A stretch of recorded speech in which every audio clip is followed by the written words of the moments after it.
Bismillahirrahmanirrahim. Alhamdulillahirabbil alamin wassalatu wassalamu ala sayyidina Muhammadin asyrafil mursalin wa ala alihi wa sahbihi ajma'in. Subhanaka la ilma lana illa ma 'allamtana innaka antal alimul hakim. Wa tub 'alaina innaka antat tawwabur rahim wa taqabbal minna innaka antas samiul alim. Qala rabbi shrah li sadri wa yassir li amri wa hlul 'uqdatam min lisani yafqahu qawli. Nawaitu ta'alluma wa ta'lima li fadada wal istifada wa tamassuka ala kitabillah wa sunnati rasulih. والدعاء إلى الهدى والدلالة على الخير ابتغاء مرضاته وقربه وثوابه سبحانه وتعالى. قال المصنف رحمه الله تعالى ونفعنا به وبعلومه وأمدنا بأسراره وأنواره ونفحاته في الدين والدنيا والآخرة. Akan kita lanjutkan membaca kitab Nasha'ihul Ibad yang dikarang oleh Asy-Syaikh Nawawi bin Umar dari Banten, Jawa Barat. Kita masih berada di bab yang kelima. Dan sekarang kita sudah memasuki makalah yang keberapa? 23. 13. Makalah yang ke-13. Wal maqalatu ats-tsalisata asyarata. Makalah yang ke-13 an Sufyan ats-Tsauri, dari Sufyan ats-Tsauri rahimahullahu taala. Makalah yang ke-13 ini dari seorang ulama bernama Sufyan ats-Tsauri. Ada yang tahu siapa Sufyan ats-Tsauri? Sufyan ats-Tsauri ini salah satu gurunya Imam Syafi'i, Sufyan ats-Tsauri. Dan beliau orang yang terkenal seorang kekasih Allah, seorang wali Allah. Pernah ada suatu ketika orang itu bertanya kepada Imam Sufyan ats-Tsauri, "Wahai Imam, kenapa engkau bisa menjadi kekasih Allah? Kenapa engkau bisa sangat dekat dengan Allah? Kenapa engkau menjadi walinya Allah? Apa resepnya? Kok bisa seperti itu?" Kata Imam Sufyan ats-Tsauri, "Aku itu sebelum adzan sudah ada di masjid." Kata Imam Sufyan ats-Tsauri. Ini hal yang sulit untuk dilakukan. Ini penyebabnya Imam Sufyan ats-Tsauri jadi wali itu sebelum adzan sudah ada di masjid. Ya ibaratnya begini. Misal ada seorang bos, dia punya karyawan, setiap hari suruh jaga toko, ini bukanya jam 8. Kira-kira akan lebih dikasihi bosnya orang yang karyawan yang datang ketika dipanggil atau orang yang sudah datang tanpa dipanggil? Yang tanpa dipanggil. Kata Imam Sufyan ats-Tsauri juga seperti itu. Wong kita ini sudah tahu jam segitu Allah itu lagi manggil-manggil, masa wajib dipanggil sama Allah? Ini Imam Sufyan ats-Tsauri, sehingga beliau diangkat menjadi wali. Tapi kalau tidak kuat seperti itu, cari jalan jadi wali yang lain aja. Banyak makan tapi banyak zikir, itu insya Allah gampang gitu. Tapi kalau model seperti ini agak susah. Cari yang gampang-gampang aja. Banyak makan, banyak zikir. Dan Sufyan ats-Tsauri ini pernah ada satu cerita yang sampai sekarang masih saya ingat. Sufyan ats-Tsauri ini pernah suatu ketika beliau berada di Mekah. Waktu itu haji atau umroh begitu. Beliau melihat ada seorang laki-laki yang tawaf mengelilingi Ka'bah. Laki-laki ini tiap kali melangkahkan kaki, laki-laki ini membaca sholawat. Padahal orang tawaf mengelilingi Ka'bah itu kan ada zikirnya sendiri, ada bacaan-bacaan khusus. Bacanya bukan sholawat. Tapi kenapa ini kok yang dibaca cuma sholawat dan sholawat? Akhirnya dipanggillah laki-laki itu oleh Imam Sufyan ats-Tsauri. "Wahai pemuda, kenapa yang kamu baca kok sholawat? Padahal kan sudah ada zikir-zikir khusus, zikir-zikir tertentu." Kemudian pemuda ini bertanya kepada Imam Sufyan ats-Tsauri, "Kamu siapa?" Beliau menjawab, "Saya Sufyan ats-Tsauri." Nah, melihat dan mendengar nama itu sudah tidak asing, memang nama yang terkenal waktu itu. Kemudian pemuda ini menjawab, "Kalaupun seandainya engkau bukan Sufyan ats-Tsauri, saya tidak akan bercerita." Hanya laki-laki ini bercerita. Begini ceritanya. "Saya berangkat ke sini bersama orang tua saya. Kemudian di tengah-tengah jalan ternyata orang tua saya sakit. Sudah dicarikan dokter, sudah diobati ke sana kemari, ternyata tidak sembuh dan bahkan mati orang tua saya. Ayah saya mati. Pada saat mati, ternyata wajah ayah saya ini berubah menjadi hitam pekat, menghitam, menyeramkan. Akhirnya anaknya ini kan malu melihat wajah ayahnya seperti itu, ditutupi pakai kain. Saking bingungnya anaknya ini sampai sudah tidak bisa mikir, akhirnya anaknya ini tertidur. Di dalam tidurnya anaknya ini bermimpi melihat sosok yang begitu sangat tampan, sangat gagah, sangat berwibawa, pokoknya sempurna. Tiba-tiba sosok ini mendekati ayahnya dan kemudian membuka penutup wajah ayahnya itu, kemudian diusap wajahnya dari atas sampai ke bawah seperti ini. Dan seketika itu wajah ayahnya jadi putih bercahaya. Akhirnya anaknya ini heran, ini siapa orang kok tiba-tiba datang langsung mengusap wajah ayahnya. Di dalam mimpinya itu heran. Kemudian ditanya, wahai engkau siapa, engkau ini yang datang ke sini?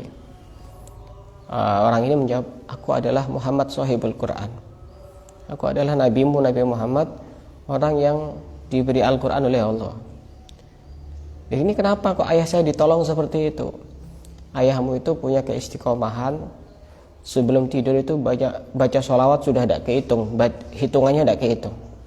Sehingga pasti aku akan menolong kepada siapapun orang yang istiqomah untuk bersolawat kepadaku. Akhirnya laki-laki ini tersadar dan kemudian terbangun dari tidurnya.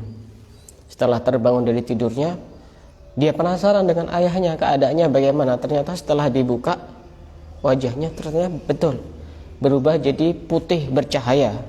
Hitamnya sudah tidak ada sama sekali. Nah, semenjak itu, maka aku ketika tawaf mengelilingi Ka'bah ini, aku selalu membaca sholawat karena melihat keadaan ayahku itu. Orang baca sholawat itu tidak akan rugi, akan ditolong oleh Rasulullah. Kalau banyak bacanya, jangan cuma di majelis-majelis sholawat. Majelis sholawat itu bagus, tapi kalau orang itu benar-benar cinta, pasti dia tidak baca cuma di majelis sholawat. Kadang-kadang orang hadir di majelis sholawat itu pengen lihat ramenya, bukan ingin baca sholawatnya. Ini tidak benar. Pengen lihat ramenya, ada kan ya? Karena majelis sholawat sekarang itu ya rame, kayak pertunjukan, kayak konser. Ya bagus untuk mensyiarkan sholawat, tapi kadang-kadang orang di situ lihat ramenya, lihat senang-senangnya, banyak orangnya, tapi tidak baca sholawat. Gimana caranya? Ya sudah baguslah dia datang ke majelis-majelis yang bagus dibanding dia datang ke tempat-tempat yang tidak bagus. Tapi kalau memang dia benar-benar cinta, pasti banyak baca sholawat kepada Nabi Muhammad. Bukan cuma di majelis sholawat, tapi di rumah juga. Makanya Rasulullah itu bersabda dalam satu hadisnya, aqrabukum minni manzilatan yaumal qiyamah aktsarukum alayya sholatan. Orang yang paling dekat kepadaku besok pada hari kiamat adalah orang yang paling banyak bersolawat kepadaku. Kemudian ulama itu menjelaskan, di situ kan tidak jelas berapa hitungan dikatakan kita tuh banyak bersolawat. Maka ulama itu menjelaskan bahwasanya minimal sehari semalam kita itu tidak kurang dari 300 kali bersolawat kepada Nabi, sehingga kita akan mendapatkan balasan orang yang dekat dengan Nabi. Dan sholawat di situ terserah mau sholawat apa saja. Misalkan dengan sholawat yang pendek, Sallallahu ala Muhammad, Sallallahu ala Muhammad, sholawat Jibril, saya kira tidak lama. Kenapa kita pegang HP bisa berjam-jam? Kenapa giliran pegang tasbih yang cuma 300 kali hitungan dengan baca sholawat, kenapa tidak bisa? Apa tangan kita berat ketika pegang tasbih, kemudian tangan kita itu ringan tiba-tiba berubah ketika pegang HP? Ini kan perlu untuk kita pertanyakan. Dan apakah nanti HP kita yang akan bisa menolong kita di hadapan Allah, apa tasbih kita? Kan begitu.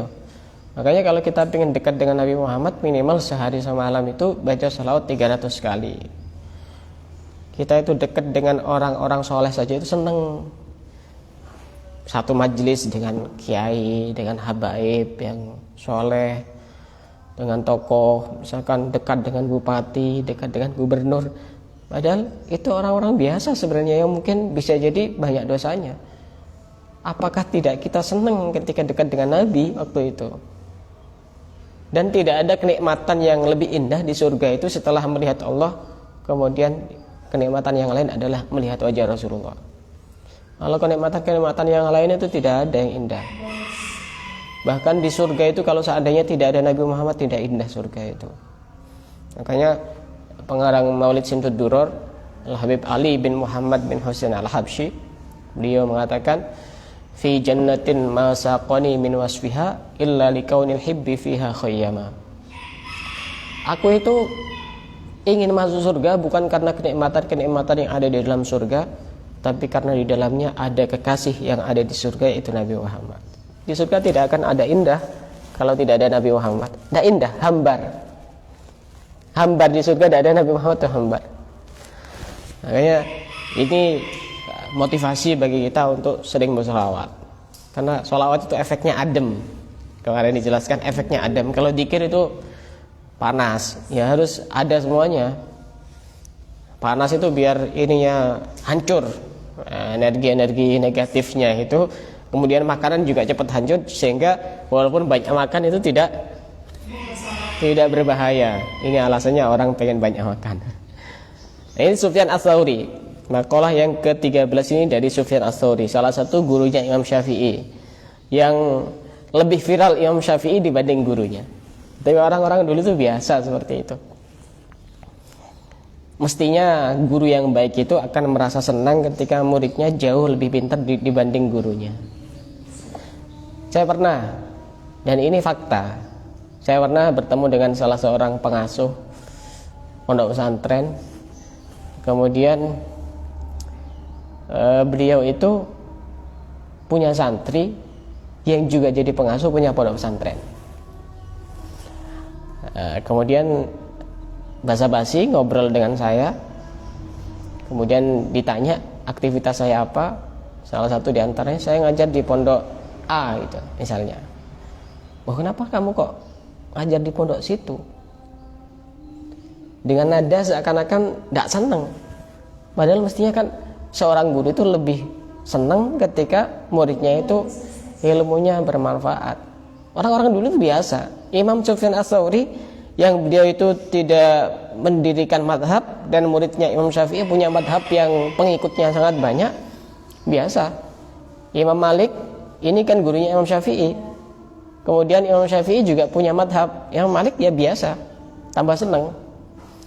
Imam Hambali, yaitu muridnya Imam Syafi'i, Imam Syafi'i juga biasa. Imam Hambali pendiri madhab Hambali, itu biasa.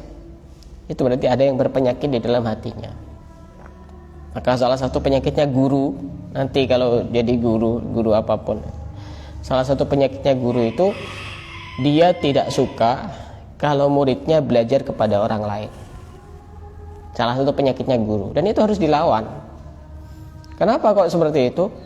Ya karena mestinya kalau hatinya itu bersih, mau belajar kepada siapapun, berarti dia senang karena muridnya menambah ilmu. Kecuali belajar kepada orang yang tidak tepat, yang pemahamannya itu menyimpang. Misal saya tahu, akan saya larang. Misal belajar kepada kelompok yang gampang mengkafirkan orang, yang gampang membid'ahkan amalan-amalan, akan saya larang bukan karena saya ini atau apa, biar selamat, biar tidak gampang terpengaruh. Nah, ini makalah yang ke-13 dari Imam Sufyan Ats-Tsauri, salah satu gurunya Imam Syafi'i. Apa kata beliau? Annahu qala ikhtarul fuqara khamsan wa ikhtarul aghniya khamsan. Orang-orang fakir itu memilih 5 hal, sedangkan orang-orang kaya itu juga memilih 5 hal. Apa itu yang dipilih orang fakir? Wakhtarul fuqara rohatan nafsi. Orang-orang fakir itu lebih memilih ketenangan jiwanya. Ini orang yang fakir yang ridho dengan kefakirannya. Karena ada orang sudah fakir, sudah miskin, sudah tidak punya harta, tidak punya HP, banyak ngeluh. Ya ini sudah apa istilah bahasa Indonesia itu, sudah jatuh pas tertimpa tangga. Ini jadi repot. Memang secara umum orang fakir itu lebih mulia dibanding orang kaya. Orang fakir lebih tinggi derajatnya dibanding orang kaya. Tapi orang yang fakir yang bagaimana? Orang yang fakir yang ridho terhadap kefakirannya. Karena ada orang yang fakir tapi tidak ridho. Enak ya itu hidupnya begini, punya sepeda motor, punya mobil, rumahnya bagus, istrinya cantik, sawahnya banyak. Orang seperti ini dia sudah fakir, tidak enak, tidak nyaman, tambah sakit lagi. Jadi sebenarnya resep hidup bahagia itu kita ridho terhadap pembagian Allah. Itu coba dilatih hatinya seperti itu. Jangan gampang banyak protes sama Allah. Kenapa ya saya kok wajahnya seperti ini? Kenapa keluarga saya ekonominya seperti ini? Akhirnya tidak bahagia. Walaupun nanti kaya juga akan seperti itu, tetap tidak bahagia. Resepnya itu ar-ridho. Makanya kata Imam Haddad itu, wa in tardha bil maqsumi ishtamuna ama. Jika engkau ridho terhadap pembagian Allah, maka engkau hidup merasa dipenuhi dengan kenikmatan Allah. Wa illam takun tardha bih ishtafi hazan. Tapi kalau kamu tidak ridho, kamu akan hidup dipenuhi dengan kesengsaraan dan kesedihan. Betul itu. Makanya saya kadang-kadang juga ngerasa, ya Ustadz itu juga punya penyakit. Tapi bedanya Ustadz itu bisa memerangi penyakitnya sendiri. Saya tuh sering berperangan dengan diri saya sendiri. Misal saya pengen sesuatu yang mewah begitu, akan saya nasihati hati saya sendiri, sudah terima, syukuri yang ada, nanti akan datang yang tidak ada. Tidak usah gampang melihat apa yang dimiliki oleh orang lain sampai lupa mensyukuri apa yang ada pada dirinya sendiri. Dan sebenarnya orang itu tidak bahagia. Orang itu tidak bahagia bukan karena dia tidak memiliki segalanya, tapi dia suka memikirkan kebahagiaan orang lain, sehingga hatinya tidak bersyukur. Nah, orang fakir itu yang dia ridho dengan kefakirannya lebih memilih ketenangan jiwanya. Yang penting hati saya tenang, tidak mikir banyak uang, tidak mikir menggaji karyawan. Kan tenang hidupnya orang fakir itu. Yang dipikir apa coba? Mau ke sawah, tidak punya sawah. Mau ngisi paketan, tidak punya HP. Tadi malam itu saya beli paketan. Saya beli paketan sering, karena memang sering saya pakai HP itu. Bahkan bisa jadi sebulan itu 100 lebih untuk paketan HP saya itu. Tadi malam saya ke counter ngisi paketan, ternyata banyak yang naik sudah, mahal-mahal.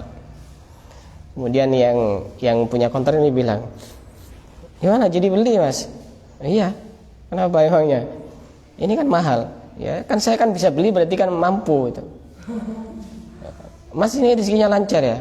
Kalau tidak lancar saya tidak bakal kesini. Tak jawab yang enak-enak saja, yang sekiranya hati saya itu tenang gitu. Tidak usah ribet, hidup itu tidak usah dibikin ribet. Kalau saya ada masalah, tidak kuat, sudah ditinggal, tidak tak pikirkan sudah. Ini terbatas ini pikiran manusia itu. Kalau saya orang tipenya itu simpel. Ada masalah berat sudah saya pikir.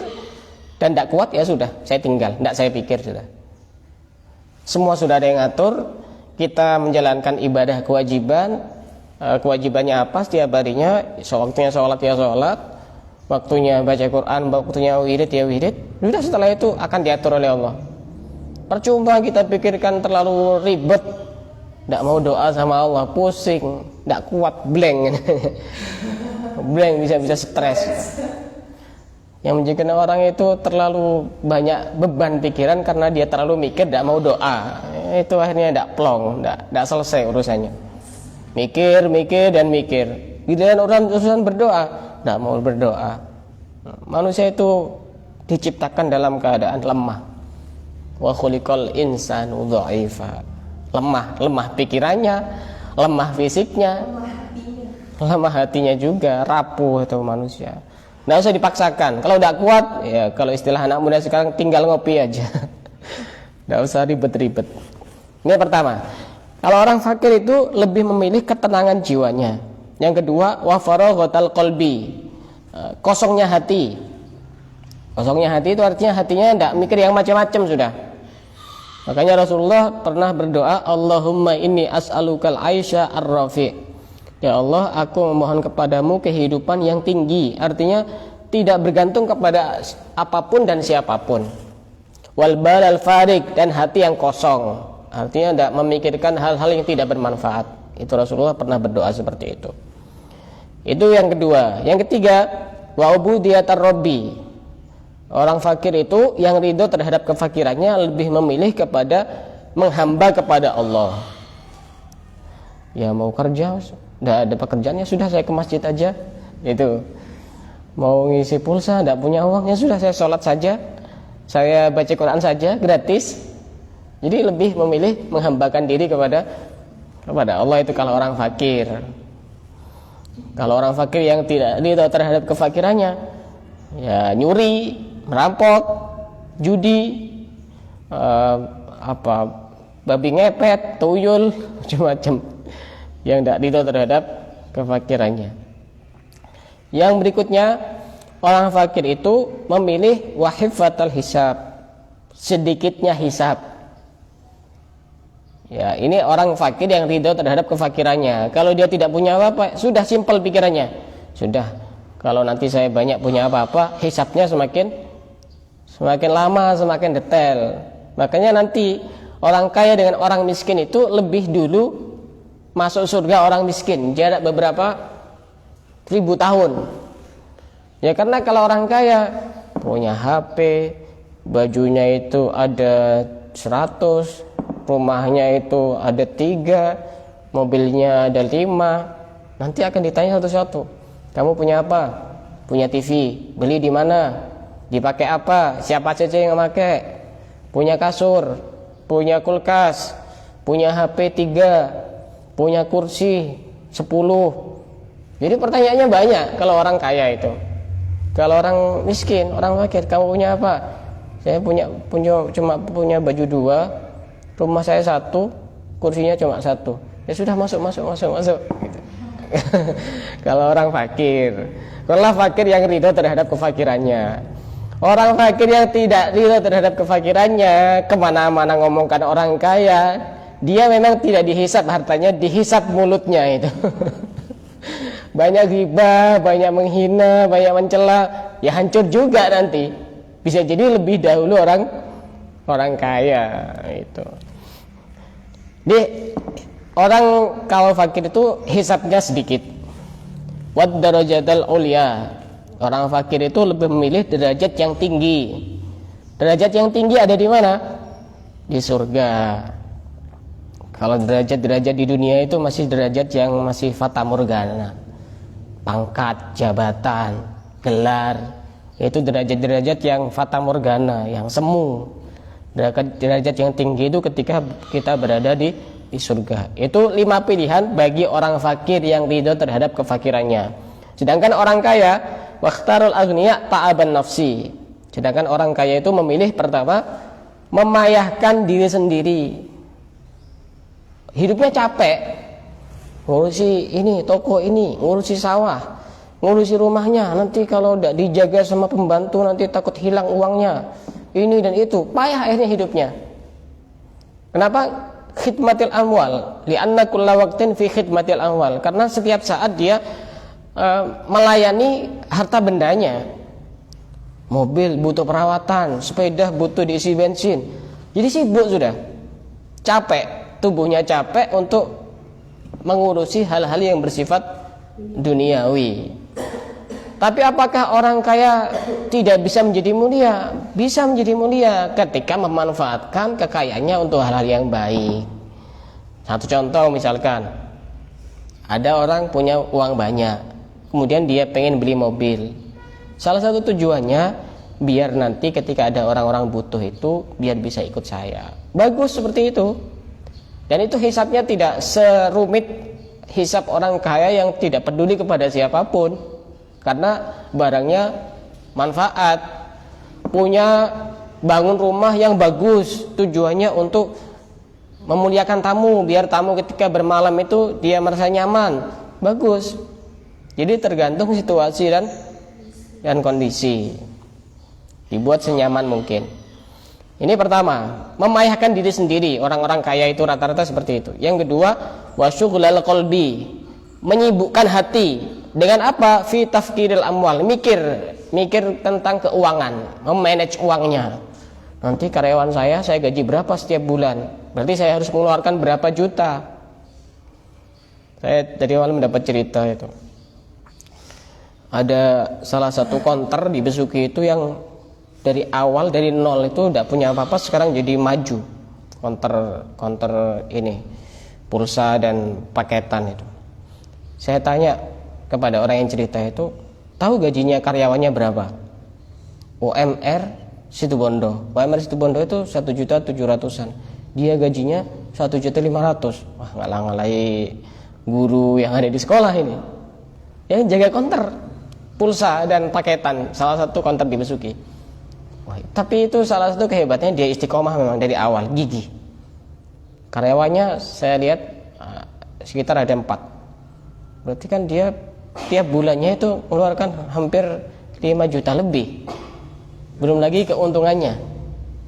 Nah, itu kalau dia memanage uangnya untuk hal-hal yang memang tidak ada manfaat kembali kepada akhiratnya, ya ini tadi tuh wasyughulal qalbi. Hatinya sibuk memikirkan, sini harus saya sediakan gaji sekian, nanti kalau tidak nanti karyawan saya akan mogok dan seterusnya. Itu kalau orang-orang kaya. Kemudian yang berikutnya, wa ubudiyatad dunya, menghamba kepada dunia. Kalau orang-orang kaya itu menghamba kepada dunia, orang kaya yang tidak sadar terhadap hakikat kekayaannya. Kenapa? Faman ahabba syai'an fahuwa abduh. Orang yang cinta kepada sesuatu maka dia menjadi hambanya. Contoh yang paling simpel ya, orang punya sapi. Pagi-pagi sapinya sudah dilap, sudah dimandikan, kadang orangnya masih belum mandi.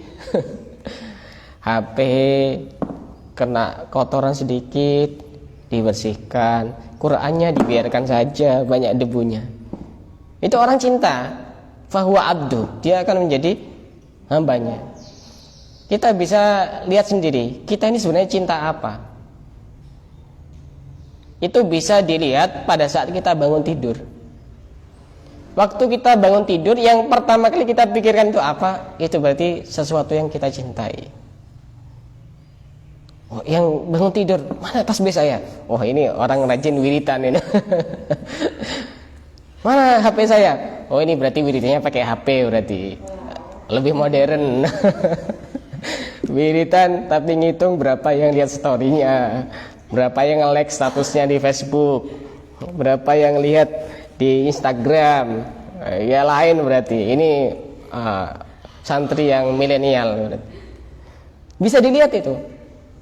Orang kok bangun tidur langsung cari HP-nya. Wah, ini sudah cinta mati sama HP. Tidak cari Qur'annya, tidak cari tasbihnya.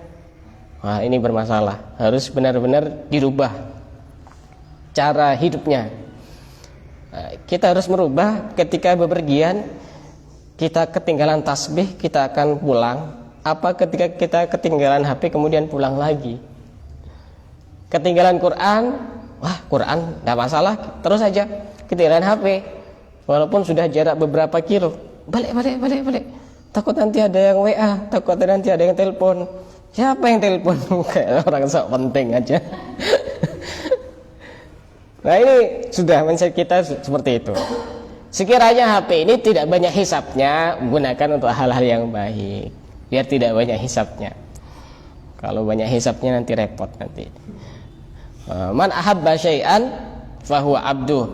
Dalam satu hadis yang lain disebutkan, faman ahabba syai'an aktsara min dzikrih. Orang yang cinta kepada sesuatu atau kepada seseorang, dia akan banyak menyebut namanya. Coba kalau ada orang jatuh cinta ya sama orang lain, pasti sering disebut. Ketemu sama temennya, oh ini orangnya Masya Allah begini. Disebut terus namanya. Bahkan apapun yang berhubungan dengan kekasihnya itu akan bisa dicintai dia. Nah, barang-barangnya, bahkan bisa kembaran, bahkan nomornya itu dia hafal. Kok ada orang cinta kepada Nabi, dia tidak banyak nyebut nama Nabi? Nah, palsu itu, modus. Jangan gampang-gampang, siapa yang aku cinta Nabi? Lihat sehari-harinya baca sholawat apa enggak. Giliran ke majelis semangat, tiap harinya ada baca sholawat, mulutnya ngomong kesana kemari, mencela, gibah orang. Modus itu, palsu. Tapi sudah bagus itu. Barangkali bisa jadi nanti bacaan sholawatnya, hadirnya dia di majelis bisa merubah keadaan dirinya. Ya lagi-lagi itu kita harus berpikir secara sehat. Saya itu bukan tidak setuju dengan adanya majelis-majelis sholawat, setuju. Saya juga sering hadir. Cuma sebenarnya yang penting bukan itu, keistiqomahan kita membaca sholawat. Karena perintah-perintah membaca sholawat itu perintah untuk memperbanyak. Kalau di dalam sholawat, di majelis sholawat kita baca berapa kali sih? 100 saya kira tidak sampai. Apalagi diselingi lagu-lagu seperti itu, saya kira tidak nyampe. 100 kali itu tidak nyampe. Banyak baca sholawat, insya Allah ada banyak keajaiban. Kalau tidak percaya silakan dibuktikan sendiri. Ada banyak keajaiban, minimal 300 kalau tidak kuat 1000, lebih 1000. Pernah ada cerita nyata ini. Dan saya tahu sendiri. Pernah ada seorang laki-laki suka sama seorang perempuan. Kemudian si perempuan ini lagi ujian di sebuah kampus. Terus laki-laki ini kan sok caper, sok perhatian, suka memikirkan kepentingan dari kekasihnya itu. Akhirnya setiap harinya itu laki-laki ini menghadiahkan paling tidak 10.000 sholawat. 10.000. Dan ini nyata, fakta nyata. 10.000 sholawat, bahkan lebih dari itu kadang-kadang. Minimal 6-7.000 paling sedikit. Itu dilakukan selama beberapa hari. Apa yang terjadi? Sholawat ini ternyata bisa merubah sesuatu yang tidak baik jadi baik. Akhirnya kedua pasangan ini jadi putus. Karena memang pacaran tidak bagus kan. Pacaran itu kan tidak bagus, sesuatu yang dilarang. Bermula dari sok perhatian kepada kekasihnya itu, sekarang sudah hilang kontak dan sudah putus untuk selama-lamanya. Makanya kalau lagi suka sama orang, hadiahkan bacaan sholawat. Lihat apa yang terjadi.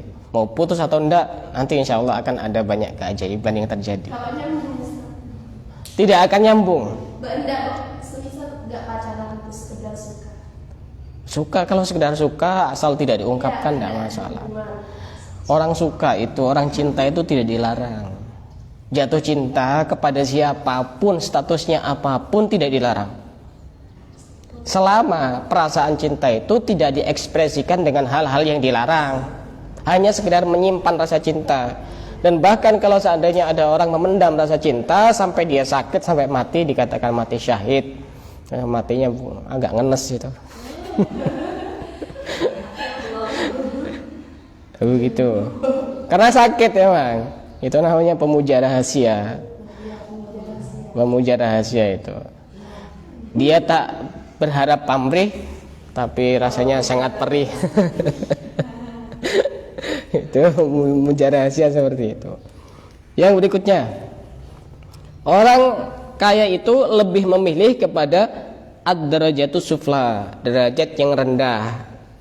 Kok bisa dikatakan derajatnya yang rendah?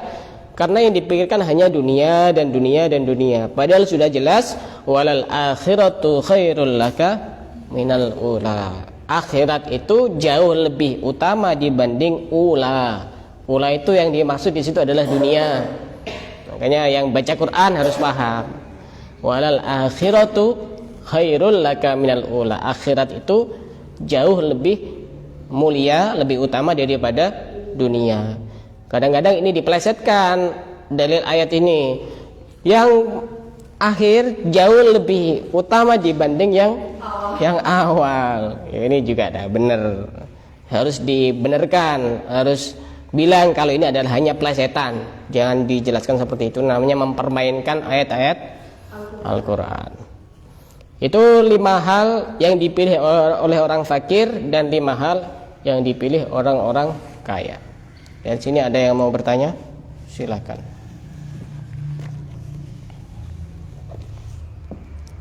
Sudah enak jadi orang fakir kan? Tidak usah ini, tidak usah ribet-ribet. Jadi orang kaya yang bersyukur. Oh, pengen jadi orang kaya yang bersyukur. Makanya ini saya pernah dengar ceramahnya Habib Segaf Baharun, salah satu keluarga pondok Darul Wadda'wah Bangil. Ada 4 golongan yang dia itu malas hadir majelis taklim, malas belajar, malas hadir majelis ilmu. Pertama, orang kaya. Coba lihat yang di sini, tidak ada kan yang kaya?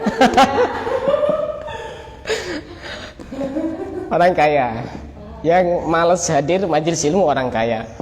Kedua, pejabat. Aduh, orang sudah enak hidupnya, nyaman, hadir majelis ilmu itu apa yang dicari? Paling bab qala Rasulullah, qala Allah Ta'ala, babus shalah, babul wudu. Tidak bisa dijadikan orang kaya. Yang ketiga itu orang yang berilmu. Santri biasanya malas. Justru yang santri yang malas hadir di pengajian, di majelis taklim, santri. Justru orang yang biasa itu, karena dia merasa tidak punya ilmu. Padahal mencari ilmu itu kewajiban semua orang. Rasulullah di dalam Al-Quran diingatkan oleh Allah untuk selalu berdoa, wa qul rabbi zidni ilma. Ya Allah, tambahi aku ilmu. Padahal manusia paling tinggi ilmunya itu adalah Rasulullah, tapi masih berdoa seperti itu. Apalagi kita. Yang keempat, dzurriyyatur rasul. Males untuk hadir majelis ilmu itu. Kenapa? Karena dia merasa sudah mulia dari segi nasabnya. Ini juga sama seperti dzurriyyah para kiai, dzurriyyah para ustadz itu. Oh, orang tua saya sudah kiai, orang tua saya sudah lurah, sudah ustadz. Ya ngapain? Tapi kan fa innal mar'a la yuladu aliman ya. Orang itu tidak terlahir dalam keadaan alim. Ya belajar dan belajar. Wallahu a'lam bishawab.